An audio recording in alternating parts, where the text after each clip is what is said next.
आर्य समाजी जो कि स्वामी दयानंद का अंध भक्त है, चेला चांटा, मैं उसकी बात कर रहा हूं। दयानंद सरस्वती का आप नाम ले रहे हैं, मैंने तो पहली बात उनका नाम भी नहीं सुना जिंदगी में। है स्वामी दयानंद सरस्वती का नाम भी नहीं सुना था आपने? मैं गायत्री परिवार से हूँ, ब्राह्मण समाज से हूँ, वेद शास्त्र अध्ययन करना हमारा काम है, और इन गधे लोगों का नाम ही हमने नहीं सुना। नपुंसक पैदा हुए ये लोग, ये सारे के सारे नपुंसक पैदा हुए। ये सारे के सारे उन 2 दिनों की पैदाइश हैं जो स्वामी दयानंद ने मना किया था कि उन 2 दिनों के अंदर कार्रवाई ना डालना इनके माता पिता को। ये सारे उन 2 दिनों की पैदाइश है। 16 दिन थे ना, 16 रातें, 4 साइड पे हो गई, 12 रह गई थी। 10 का स्वामी ने बता दिया था कि 6 दिनों के अंदर करोगे तो पुत्र पैदा होगा, 4 दिनों में कन्या, बीचे रह गए 2 दिन। उसमें स्वामी ने कहा था कि मना है ना करना, एहतियात है, नहीं रहा गया, इनके पिता से नहीं रहा गया। दिन की पैदाइश है शायद। हाँ, ये 2 दिन की पैदाइश। आज के बाद ऐसा कोई आर्य समाजी आएगा तो उसके लिए मैं ये कहूंगा ये 2 दिन की पैदाइश है, तो सारे समझ जाए कौन से 2 दिन है।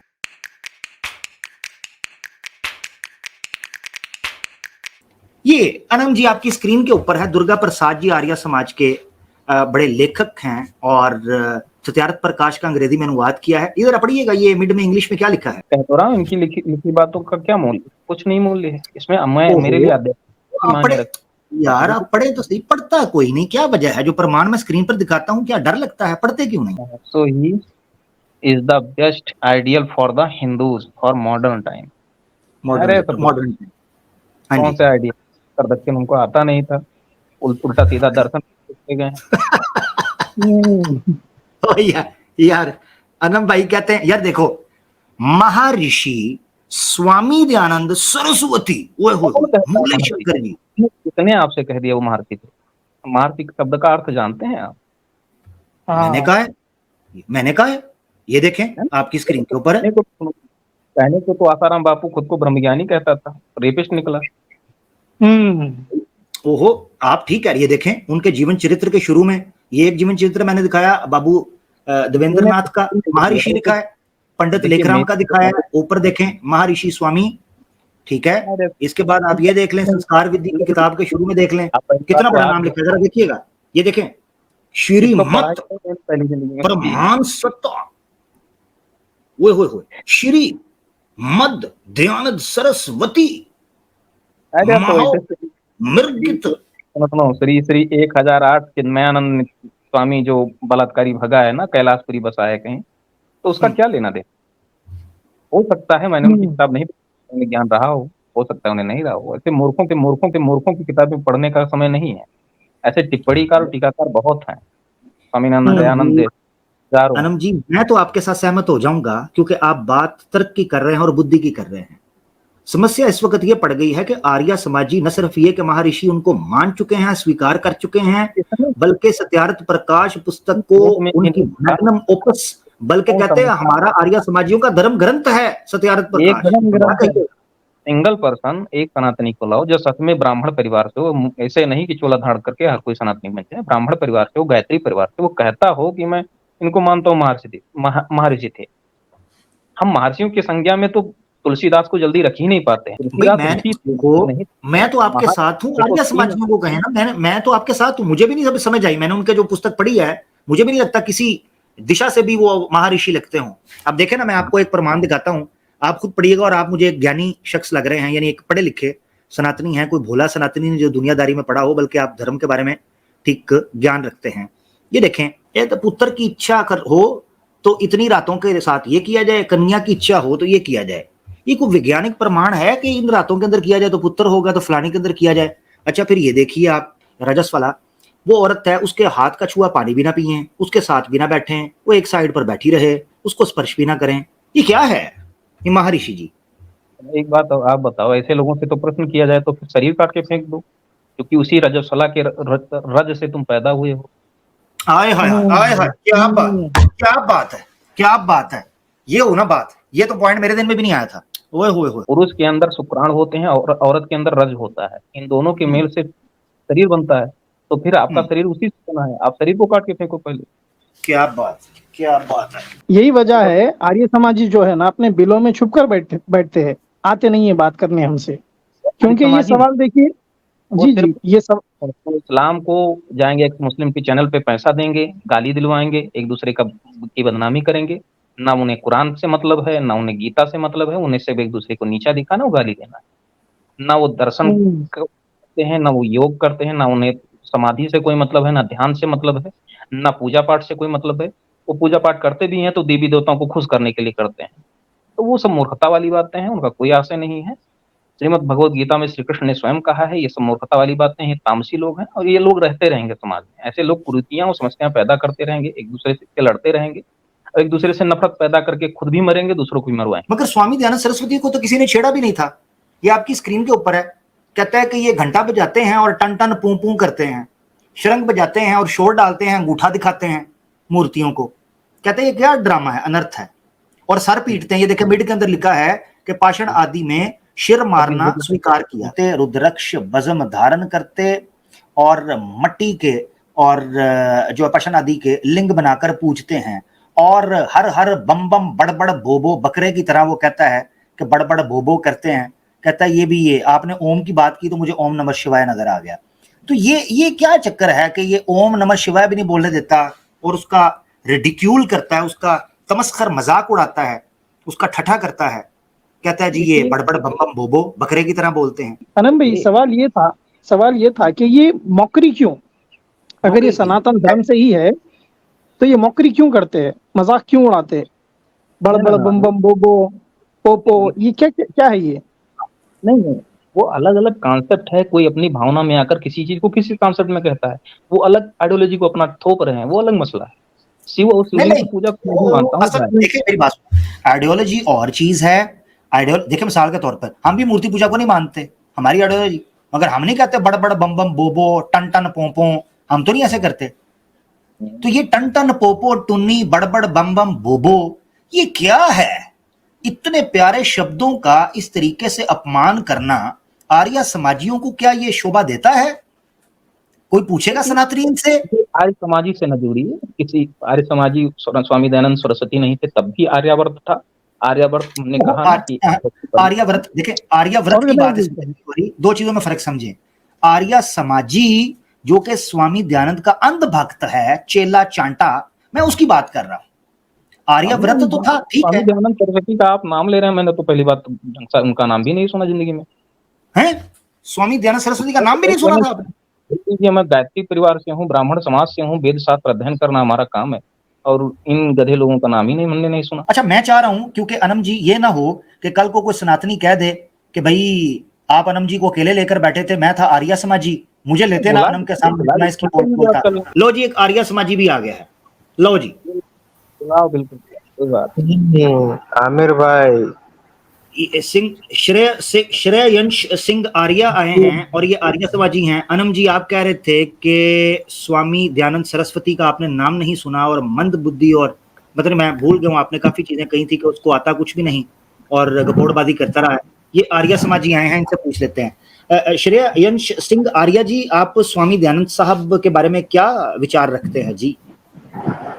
मैं महर्षि जी के बारे में यही विचार रखता हूँ कि वो एक महान समाज सुधारक थे। आर्य जी एक मिनट, आपने अब ये जवाब दीजिए। अनम जी ये फिर महर्षि बोल रहे हैं, तो आप कह रहे थे कि महर्षि किसने टाइटल दिया? आर्य जी आप महर्षि क्यों बोलते हैं? हमको ये जानना चाहते हैं। मैं तो महर्षि बोलूंगा, बताए क्यों? मैं बताऊं क्यों? जी, क्योंकि उन्होंने काशी शास्त्रार्थ में बहुत लोगों को पराजित किया था। उन्होंने ऑल ओवर इंडिया में घूम घूम के बहुत सारे जो पंडित थे उनको डिबेट्स में डिफीट किया था, तो इसलिए बहुत सारे लोगों ने उनको महर्षि महर्षि कह के पुकारा था, इसलिए एक्सेप्ट किया था बहुत सारे पंडितों ने और उनके मत को स्वीकार किया था। इसलिए मैं भी उनको महर्षि ही बोलूंगा क्योंकि मैं भी उनके मत का हूँ। अनम जी वो कह रहे हैं कि चूंकि उन्होंने पूरे भारत वासियों के यहाँ जो जितने पंडित थे उनको चित्त किया था शास्त्र अर्थ के अंदर, तो इसलिए उनको महर्षि कहा जाता है। इस पर आप क्या कहेंगे? पहली बात तो इनसे आपसे ये पूछा जाए कि महर्षि शब्द का यानी शाब्दिक अर्थ क्या है, किस मतलब लेवल पे पहुंचने के लिए मनुष्य की चेतना किस लेवल पे हो, उसकी बोधकता किस लेवल पे हो तो उसे महर्षि कहा जाएगा, और किस लेवल पे हो तो ऋषि कहा जाएगा, या किस लेवल पे होगा तो उसे ब्रह्मर्षि कहा जाएगा। ये अलग अलग भेद हैं, बताएं जरा। जी आर्य जी भाई अनम्यूट करिए। अच्छा व्हाट्सएप पे वो ले रहे हैं जवाब। अच्छा, मजे की बात है, जब तक मैं और सैम भाई थे उस वक्त कोई आर्या नहीं आ रहा था। इसका मतलब है ये मूर्ति पूजा या पुराणिक या साधारण सनातनी से लड़ना चाहते हैं, ठीक है ना, हमसे नहीं तो बात। जवाब दे ना, ये कि महर्षि है कौन, पहले इसका जवाब दे। मैं तो Exactly. दूंगा इसका पूर्ण जवाब हाँ, दूंगा कि म्यूट कर लिया है, उनके पास उत्तर नहीं है, मिल रहा है उन्होंने म्यूट कर लिया है। अभी आएगा। अभी 1 मिनट दीजिए आमिर भाई, सिर्फ व्हाट्सएप पे मैसेज आने वाला है, फिर उसके बाद हाँ, श्रेयांश जी जवाब देंगे इसका। ठीक है। दूसरा मैंने अनम जी ये कहना था कि अगर शास्त्र अर्थ, विष्णु भाई 1 मिनट दीजिएगा, सिर्फ एक जुमला। अनम जी जो क्राइटेरिया इन्होंने बयान किया है दर्शकों और अनम भाई और दूसरे लोग भी जो सुन रहे हैं, आर्या भाई ने, कि जी उन्होंने कई पंडितों को शास्त्र अर्थ किया और उनको चित्त कर दिया। शंकराचार्य को तो महर्षि नहीं मानते, शंकराचार्य से बड़ा डिबेटर था स्वामी दयानंद सरस्वती। सवाल है, जिसने जैनियों को और बुद्ध को चित्त करके रख दिया था, बड़े बड़े राजाओं को सनातन और वैदिक फिलॉसफी के सामने झुकाया था। सनातन आदिगुरु शंकराचार्य ऋषि थे, महर्षि नहीं थे। महर्षि एक उपाधि है जो चेतना के तत्व होने पर मिलती है। ये किसी हाँ, उनका जवाब आ गया, उनसे जवाब ले देखिए, लेते हैं। हमारे अनुसार तो महर्षि ही हैं। अगर आपको नहीं मानना है तो आपका अलग मत है ना। और यहाँ तो आमिर भाई तो एक हिसाब से लड़वाने ही बैठे हैं हिंदुओं को आपस में, ये मैं समझ रहा हूँ, कोई दिक्कत नहीं। अच्छा, एक मिनट अनम जी, मेरे ऊपर इल्जाम आ गया। वाह, नेशनल टीवी के बिल्कुल ऊपर। आया, बिल्कुल आया, हाँ बिल्कुल आया। अब बताइए आप इसका क्या आर्या करें? 1 मिनट दीजिए, रुकिए आर्या। सुनिए, अगली बात भी आपने आरोप लगाया है तो मेरा उत्तर भी सुनिए, मैं क्लियर करना चाहता हूँ। अच्छा जी, ये कह रहे हैं कि आमिर भाई को यहाँ लड़वाने बैठे हैं, न्यूज नेशन के ऊपर एक्स मुस्लिम्स और मुस्लिम्स को बिठाया जाए, उस वक्त तो किसी आर्या की जुबान नहीं खुली। इंडिया टुडे पे बुलाया जाए तो उस वक्त कहा जाता है अवेयरनेस कैंपेन, यूथ को अवेयरनेस दी जा रही है। अब पंडित महेंद्र पलारे को जानते हैं? मेरी बात मुझे आपको टोकना पड़ेगा क्योंकि आपने अनम जी से बात करनी है, मैं तो बीच में बोल नहीं दे रहा। इतना डर है आर्या समाजी को अनम के साथ या विष्णु जी के साथ बात करते हुए कि जो शास्त्रों को ज्ञान रखते हैं, जो महर्षि और ऋषि में अंतर को समझते हैं, जिनके पास इतिहास का ज्ञान है, इतना डर है आर्या समाजियों को कि वो इनसे बात भी नहीं कर रहे। आपके बड़े तो खुलकर इनको जो है नीच कहते रहे और पशु तुल्य कहते रहे, ये पशु जैसे हैं। भाग गए अनम जी, भाग गए। देखिए अनम जी, चलिए ठीक है, मैं इस कॉन्सेप्ट को क्लियर कर दूं पहले, क्योंकि आपसे कोई डिबेट करने आया तो इसका अंतर पता रहे कि ऋषि कौन, महर्षि कौन। जिससे पद्य का ज्ञान हो, पद्य का समझते हैं, जैसे ऋचाओं का ज्ञान हो। जैसे आप जितने भी शास्त्र पढ़िए, चाहे आप कुरान शरीफ ही क्यों ना पढ़िए, वो पद्य में है, संगीतबद्ध है। उसे गद्य में नहीं कहा गया, कथन में नहीं कहा गया, ये पद्याबद्ध है। तो पद्याबद्ध को समझना सहज नहीं। अभी कबीरदास की एक उलटवासी है कि जब मछलियां पेड़ पर चढ़ जाएंगी, नदी यानी पानी में आग लग जाएगी, मछलियां पेड़ पर चढ़ जाएंगी, तब तुम जीवन के असल महत्व को जानोगे, सत्य को तभी पहचानोगे। तो इसका अर्थ कैसे निकालोगे? तो जो कुछ है वो पद्याबद्ध है। पद्याबद्ध इतना जटिल होता है कि समझना सहज नहीं होता। अलंकार में आध्यात्मिक रहस्य छिपा होता है। तो जो इसके रहस्य को समझ जाए, अलंकार में फंस न जाए, वही है ऋषि। और जो ऋचाओं की यानी कि उन पद्यों की रचना कर ली, वो है महर्षि। और जो इन सबसे परे है, इन सबसे परे है, जैसे आप महात्मा बुद्ध को ले लीजिए या हजरत मोहम्मद साहब को लीजिए, वो है ब्रह्मर्षि। ब्रह्मर्षि अलग है, समस्त सिद्धियों का विजेता, उसके पास हर रिद्धियां और सिद्धियां हैं। वो अनंत दूरी तक देख सकता है, बिना आंख के, बिना कान के, बिना जीवा के हर स्वाद ले सकता है, सूंघ सकता है, सुन सकता है। तो वो शरीर का दास नहीं रहता, वही ब्रह्मर्षि है। वो अलग अलग चेतना की उपाधियां हैं, किसी प्रकार का सर्टिफिकेट नहीं है कि किसी को भैया डॉक्टर कहने लगो तो डॉक्टर हो गया। उसकी डिग्री है, उसकी प्रैक्टिस है, उसके बाद उसकी उपाधि है। आदिगुरु शंकराचार्य ऋषि थे, महर्षि नहीं थे, ऋषि थे। उन्होंने सिर्फ टिप्पणी लिखी, ऋचाओं की रचना नहीं की। लेकिन जिन्होंने ऋचाओं की रचना की, उन्हें ऋषि कहा गया। तो ये अलग अलग उपाधियां हैं। मैं इस नतीजे पर तो पहुंचा हूं कि अनम जी ने, भाई ने जो बात की है, आर्या समाजी के पास वो बढ़त तो बड़ी थी, गपोड़बाजी तो थी, और मेरे पे आरोप लगाना बजाय इसके कि उनके प्रश्न का उत्तर देते, जो कि असल समस्या थी कि जिसका हल होता, बजाय इसके कि मेरे पे आरोप लगाना शुरू कर दिया। आर्या समाजियों के पास सवाए भागने के और कुछ भी नहीं कि उनके सिंपल प्रश्न का उत्तर दे देते। सत्यार्थ प्रकाश में भी स्वामी दयानंद सरस्वती साहब ने अपने चेले चांटों से प्रश्न करवाकर उत्तर भी अपनी मर्जी का दिया। वहां अगर कोई साधारण सनातनी भी होता तो उस प्रश्न का उत्तर स्वामी जी मेरे पुत्र से कभी भी ना दिया जा सकता। खैर, नपुंसक पैदा हुए ये लोग, ये सारे के सारे नपुंसक पैदा हुए। ये सारे के सारे उन 2 दिनों की पैदाइश हैं जो स्वामी दयानंद ने मना किया था कि उन 2 दिनों के अंदर कार्रवाई ना डालना इनके माता पिता को, ये सारे उन 2 दिनों की पैदाइश है। 16 दिन थे ना, 16 रातें, 4 साइड पे हो गई, 12 रह गई थी। 10 का स्वामी ने बता दिया था कि 6 दिनों के अंदर करोगे तो पुत्र पैदा होगा, 4 दिनों में कन्या, बीच रह गए 2 दिन। उसमें स्वामी ने कहा था कि मना है ना करना, एहतियात है, नहीं रहा गया, इनके पिता से नहीं रहा गया। दिन की पैदाइश है शायद ये। हाँ, ये 2 दिन की पैदाइश। आज के बाद ऐसा कोई आर्य समाजी आएगा तो उसके लिए मैं ये कहूंगा ये 2 दिन की पैदाइश है, तो सारे समझ जाए कौन से 2 दिन है, ठीक है।